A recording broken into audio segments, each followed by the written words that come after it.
Welcome back to One-on-One. Brian Rabacs alongside Will Tallant today.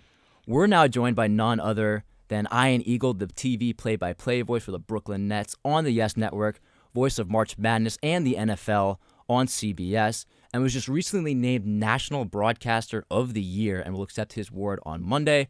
Ian, I think I speak for Will and myself that it's an honor to have you on the air here on One-on-One today. How are you doing?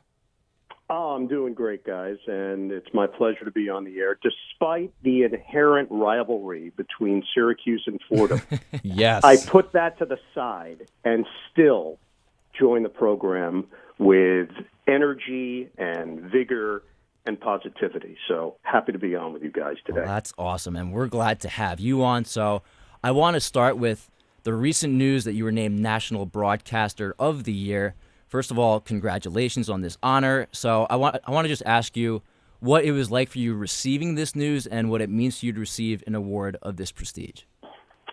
Well, it's a true honor because it's voted on by your peers, and that means that colleagues know what it requires to do this job, to do it at a high level, to prepare, to perform, and to conduct yourself in a manner that is befitting of a professional.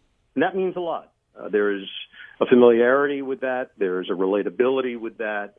And everybody in that room, when the award is given out, has an understanding of how the sausage is made and what it requires for you to do this job and hopefully do it well. So it means a great deal. Like you guys, when I was young, I dreamed of doing this as a career. I dreamed of all the things that I've been fortunate enough to do over the course of my 30-plus years in the industry. But you don't dream of that part of it. You just dream of getting a job and making a living at this. Everything else is bonus. Everything else is gravy, is a cherry on top. And I would put this in that category. This is one of those pinch-me moments where you really look back and thank the people that helped you get to that place. So, Ian, first off, just another congratulations on winning that award. Truly remarkable honor. You mentioned your peers, and you worked alongside guys like Jim Nantz and Marv Albert, Kevin Harlan, and Fordham's very own Mike Breen in the NBA sphere. But I just want to know, what kind of influence have those names and any other peers that you have in this industry, what kind of influence they've had on you that has impacted your career and that has really helped you get to where you are today?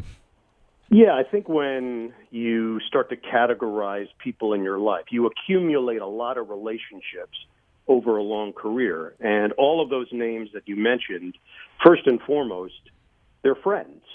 So you cross that line in some time frame where the line blurs and it's no longer just a colleague or someone that you run into occasionally. It's someone that you call a true friend, someone that you could call upon when you have a question or a challenge or you're approaching something new and they've been through it before. So the idea that you can lean on people, that to me has been the most rewarding part of all of these years. It's the sense of community. And that's a big part of why I've enjoyed doing this. It's camaraderie. When you travel with a crew, that's your team. And if you're a good teammate, if you put positive into the world, if you treat people with respect, more often than not, you're going to get that back in return. So I learned that at a very young age, not just in this business, but in life in general. It doesn't take that much effort to be nice and to be caring. And it does come back to you not because, hey, I'm acting that way because I hope others will treat me that way. It's just the right thing to do. So all those names that you mentioned, they're all important people along the way, and there's so many others. It's not limited to just that. And it's not just announcers. It's behind-the-scenes people, producers. My producer on the Nets, Frank DeGrace, we have a 25-plus year friendship now. I've been doing the Nets. This will be my 30th year. So you just think about that number. It's hard to wrap your brain around.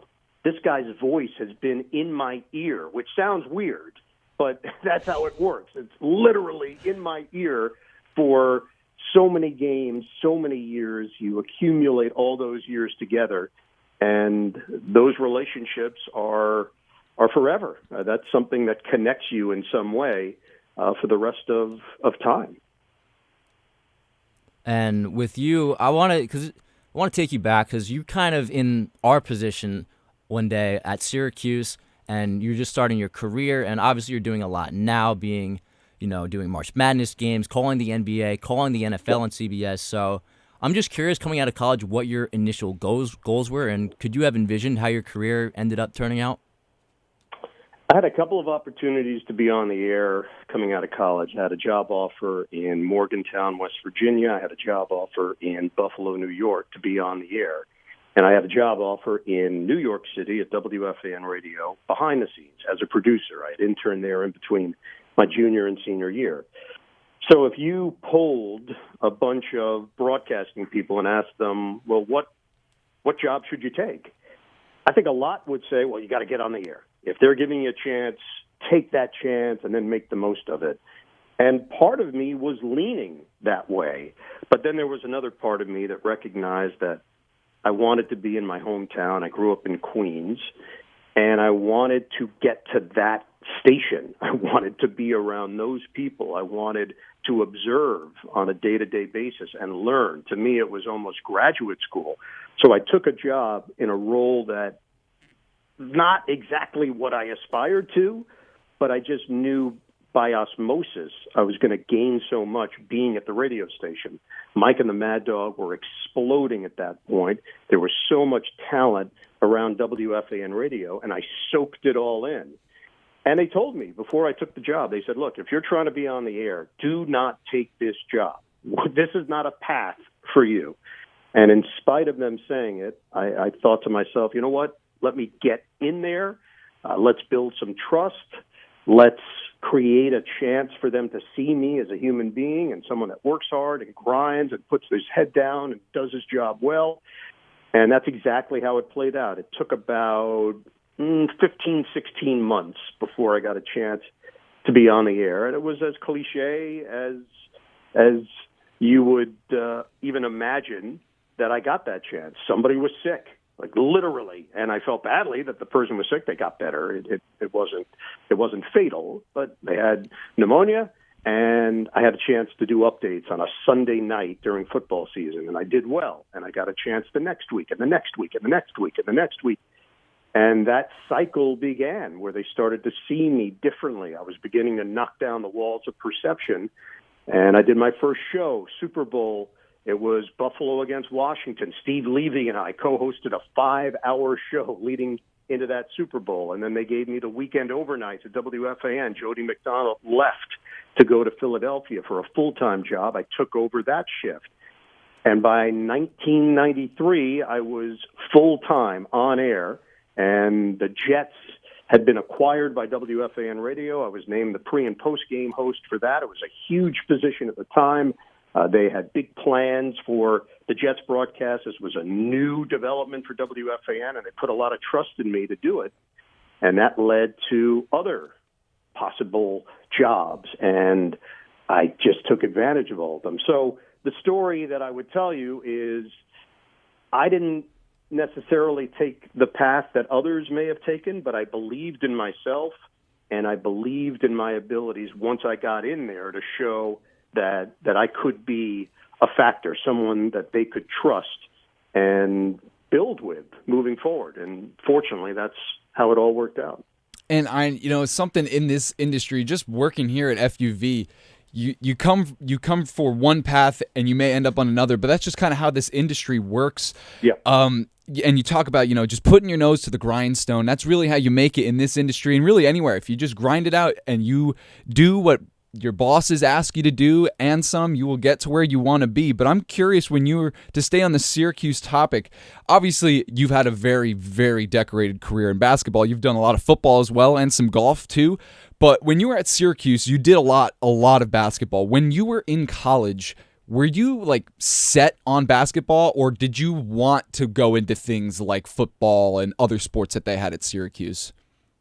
Yeah, when I got to Syracuse, I literally said to myself, I will take any opportunity that I am approached with, and I did. So if that was covering a high school football game, I did it. In fact, sophomore year, first semester, I went to cover a local high school football game, and on the sideline that day was Mike Tirico, who had just taken the job as a weekend sports anchor in Syracuse. And he was still a senior in college, mind you, at that point. So I approached him. We started to chat. We realized that we grew up 10 minutes from one another. I grew up in Forest Hills. He grew up in Bayside. And a friendship began. I started interning for him. 3 years intern, became his producer my senior year of college.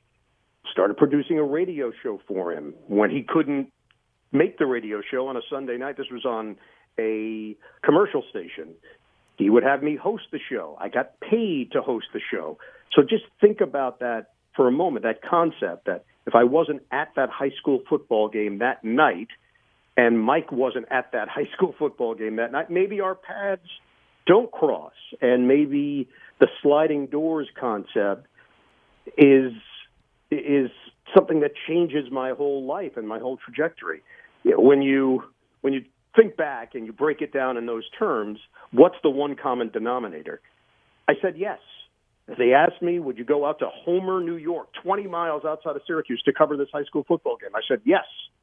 And that led to a series of events that may have changed my life. What if I said no that night? No, I want to go out drinking with my buddies. No, I'm talking to someone that I met in the dorm, and I think maybe there could be something. I said yes.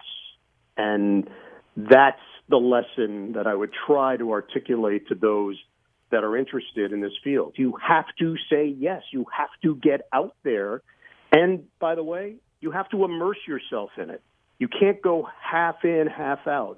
You have to truly commit to whatever field it is that you're interested in. But in this case, broadcasting, you've got to be open to whatever possibilities and opportunities are out there, and do your best to take care of those situations in the right manner and meet as many people, connect on a human level, meet people. What if I said to myself, I'm not going to approach Mike Tirico. He doesn't know me from Adam.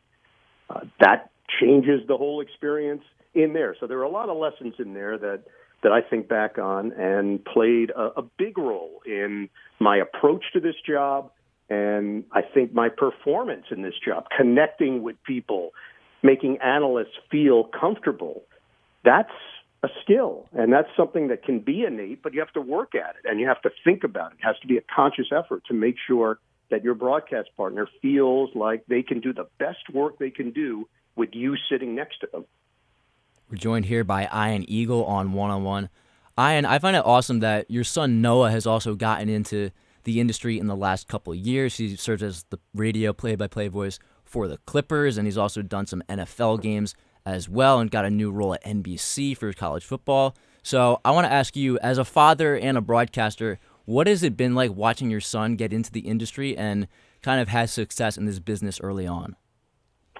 Well, it's been beyond my wildest dreams. I think when you have a child, you hope that that child has interest in what you do. Forget about actually entering the field, that they're interested, that they ask questions, that it pops up over dinner or at family outings, that they pay attention or want to join you on your travels. And you could check every box. Noah was always into it. But even with that, you don't know if that translates into a possible career. So I'd say when he was 13, 14, I noticed a different level of interest where he was paying attention to how I did the prep. If he did join me in a football broadcast booth or an NBA game or a college basketball game, I noticed him paying attention to the elements that would air in the open and how I weaved them in or how I connected with my broadcast partner and the nuances of what this job is all about, even those seconds before you go on camera, what that is like. I just saw an observance from him and a real level of high concentration and focus in what it may take to do this.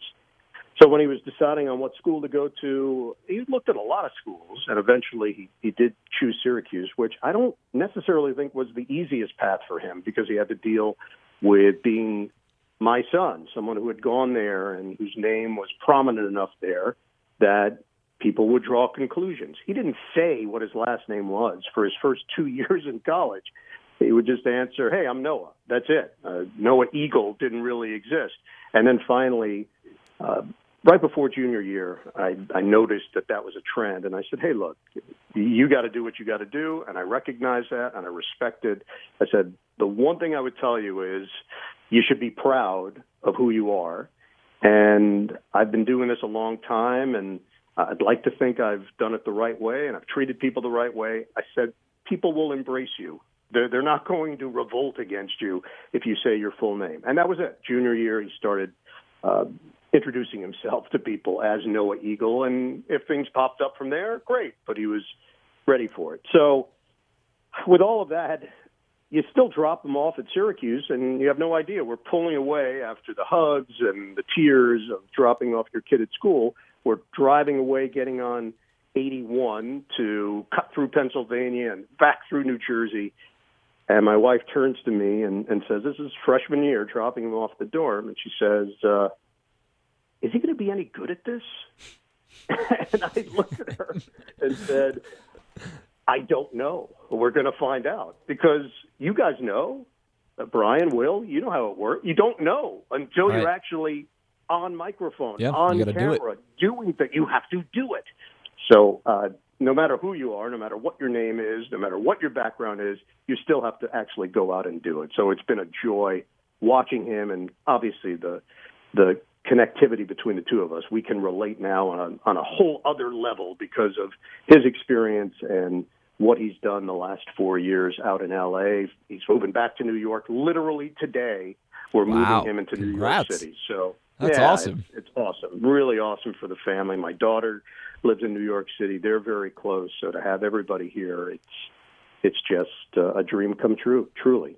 I got one more question for you. I'd be remiss if I didn't bring up the Brooklyn Nets with you here.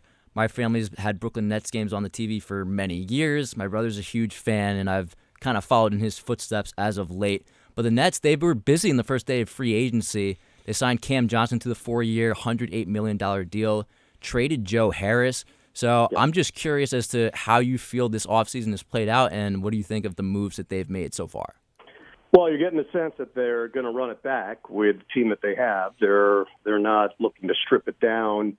There might be some more deals in place here to attempt to balance out the roster. I still think they need another point guard. I still think they need another big. And Sean Marks is very shrewd. He's a great talent evaluator, him and his staff. So I know they're working on other things. The Lillard part of the equation is always hanging there, because that's the decision you have to make as an organization. Do you go for it? Do you swing for the fences? Do you give up all of your assets for a chance to get a Hall of Fame player and change the dynamic on the team? Part of me believes that they might stand pat for this year and look to really make a huge move next year to avoid the repeater tax. You've got to look at the financials as well, and it's not just simple. We'd love to think of it as playing fantasy basketball, move this player here, this player there. But there are financial ramifications that come into play, and that's part of the decision-making process. But Cam Johnson, they had to do it. They had to lock him up. I think they made sure that he was compensated well. They didn't want competition. They didn't want someone to sign him, and then they had to match the deal. They wanted to dictate the terms, and they wanted to reward him for not only being a good player, but for being the right fit and the right person, and the connection he has with Mikal Bridges, the two of them growing together, and also what you gave up. You gave up Kevin Durant. So you better believe in the guys that came over in that deal as part of your core moving forward, and that's what the Nets are proving, that they're trying to lock up guys that they want to be part of the nucleus of what this team is going to look like as they try to take those steps towards not just consistent credibility, but possibly one day being a championship caliber roster. On the heels of KD, Kyrie, Harden, think about how much talent left And now, after the smoke is cleared, what the plan is with this younger, exciting, affable group. That's what they're trying to synthesize right now and figure out what the expectations are for this franchise that looks a whole lot different than it did 1 year ago. Well, it's certainly going to be interesting to see how the Nets navigate the rest of this offseason and free agency. Ian, thank you so much for coming on today. I'm glad you're able to put the Syracuse and Fordham little rivalry behind, but in all seriousness, thank you so much for coming on today. We really appreciate it. Yeah, my pleasure, guy. I'm not a petty man, so this was not difficult. When I got the call, when I heard that Christopher Carino was running the board today, I said, okay, I'm in. It's a done deal. Book it. Awesome. Ian, thank you so much for coming on. Yeah, thank you so much, Ian. All right, guys, we'll do it again. See ya. Take it easy. That was Ian Eagle, play-by-play voice for the Brooklyn Nets and the NFL on CBS. That was a really nice conversation, and I'm glad that we had the opportunity to do that. We're going to take a quick break here on One-on-One, so don't go anywhere. We got more One-on-One after the break.